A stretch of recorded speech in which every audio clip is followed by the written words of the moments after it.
तो बच्चों इस वीडियो में हम लोग बात करने वाले हैं प्रश्नावली 2.1 का जो दूसरा सवाल है उसका पहला, दूसरा, तीसरा ये तीनों पार्ट ऑलरेडी मैं इसके पहले वाले वीडियो में कंप्लीट कर चुका हूं। अगर वो वीडियो आपने नहीं देखा है तो जरूर देखिएगा। अभी फिलहाल हम लोग बात करने वाले हैं पार्ट नंबर 4 का। और हमें करना क्या है, यहाँ पर हमें एक द्विघात बहुपद ज्ञात करना है जिनमें शून्यकों का योग, यानी जिसको हम अल्फा बीटा मान के चलते हैं। अल्फा धन बीटा का मान दिया 1 और अल्फा गुणे बीटा का मान क्या दिया है, वो भी 1 ही दिया हुआ है। यानी मूलों का योगफल और गुणनफल, मूल बोलिए या शून्यक बोलिए, दोनों का मीनिंग एक ही होता है, मतलब एक ही होता है। तो दोनों का योगफल भी दिया है और गुणनफल भी दिया है। तो चलिए देखते हैं हम लोग इसको कैसे सॉल्व कर सकते हैं। ये देखिए आपका क्वेश्चन ऑलरेडी लिखा हुआ है। तो यहाँ पर आपको अगर हमको द्विघात बहुपद निकालना है तो सबसे पहले इसका एक सूत्र होता है, इसके पहले वाले वीडियो में बताया था, मैं फिर से आपको बता देता हूं, क्योंकि वो बिना सूत्र अगर आपको याद नहीं रहेगा, बिना सूत्र के आप इसको कभी भी हल नहीं कर पाएंगे। तो वो सूत्र क्या होता है मैं पहले लिख देता हूं अच्छे से। एक्स स्क्वायर माइनस मूलों का योगफल या योग, मूलों का योगफल और गुणे एक्स धन मूलों का गुणनफल, मूलों का गुणनफल बराबर 0 यानी 0।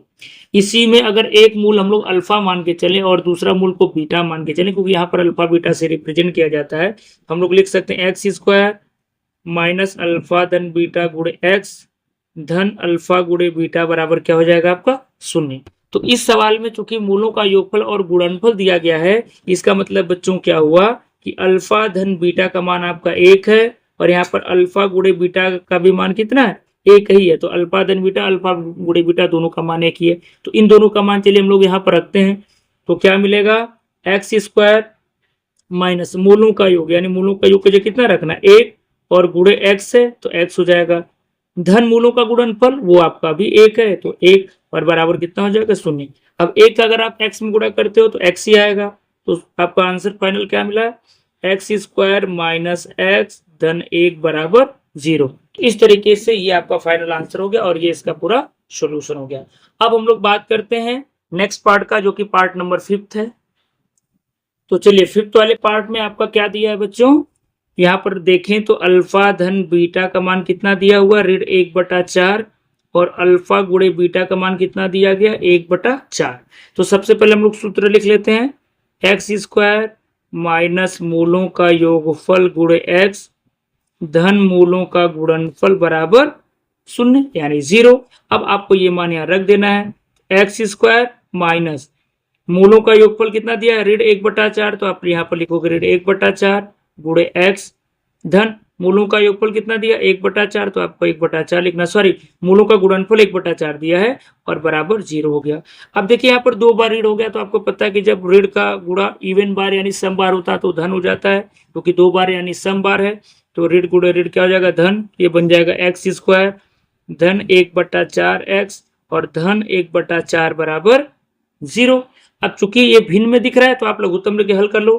आप चाहो तो बटा 1 लिख सकते हो, 1 4 4 का लघुत्तम 1 आएगा, 1 से भाग दोगे 4 बार जाएगा, 4 का गुणा करोगे 4 एक्स स्क्वायर, 4 को 4 से भाग दोगे 1 बार जाएगा, 1 में एक्स में गुणा करोगे तो एक्स आ जाएगा, 4 को 4 से भाग दोगे 1 बार जाएगा, 1 का 1 में गुणा करोगे तो 1 हो जाएगा और बराबर 0। अब यहाँ तिर्यक गुणा कर लें तो क्या आपका मिलेगा 4x square plus x plus 1 बराबर 0, यानी 4x स्क्वायर धन x धन 1 बराबर 0।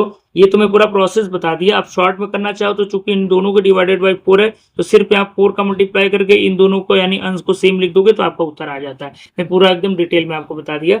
इस तरीके से आपका ये फाइनल आंसर आ गया। यानी इस द्विघात समीकरण को अगर आप हल करते हो तो आपको हल करने के बाद दोनों के मूल को गुणा करो और जोड़ो, तो जोड़ोगे तो ऋण 1/4 आएगा और गुणा करोगे तो क्या आएगा 1/4 आएगा।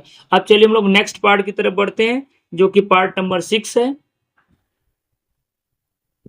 तो बच्चों यहाँ पर अगर हम लोग ध्यान से देखें तो आपका 4 और 1 मान दिया गया। पहले बोल चुका है कि जो पहला मान है वो मूलों का योगफल है, यानी अल्फा धन बीटा आपका कितना दिया गया है 4, और दूसरा 1 है यानी ये मूलों का गुणनफल है, यानी अल्फा गुणे बीटा बराबर कितना दिया गया है 1 दिया गया है।